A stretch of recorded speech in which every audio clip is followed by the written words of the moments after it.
केहू नया पुरोई खुश प्रदेश होई अखिलेश भैया के काज में आज कोई नहीं था अखिलेश भैया नियन जो वाला बंदी होता देश पूरा रोता यह सरकार के राज में केहू नया पुरोई खुश प्रदेश होई अखिलेश भैया के काज में धरती पुत्र मुलायम अखिलेश जी को फिर से जिताएंगे धरती पुत्र मुलायम अखिलेश जी को फिर से जिताएंगे। अरे और जगह ताली बजाओ करे बारिश में अखिलेश जी आएंगे। अब की चिंता मत करिए बारिश में अखिलेश जी आएंगे।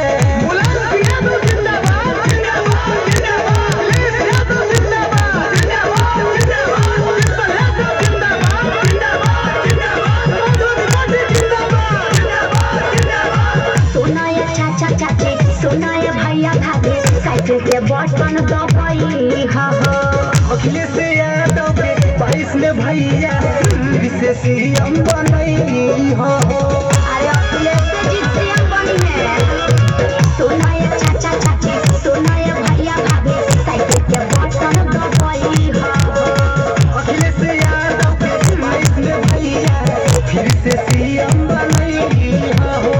दीपक यार पे मिलजुल के सबका सम्मान बढ़ाएंगे दीपक अरबी मिलजुल के सबका सम्मान बढ़ाएंगे।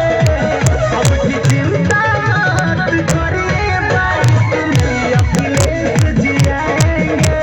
सच में अब की चिंता मत करिए बारिश में अखिलेश जी आएंगे। एक बार जोरदार ताली बजाएंगे, एक बार जोरदार ताली बजाएंगे। और 2022 में सीएम के रूप में अखिलेश भैया आएंगे। समाजवादी पार्टी जिंदाबाद। मन को नहीं था जब बोला।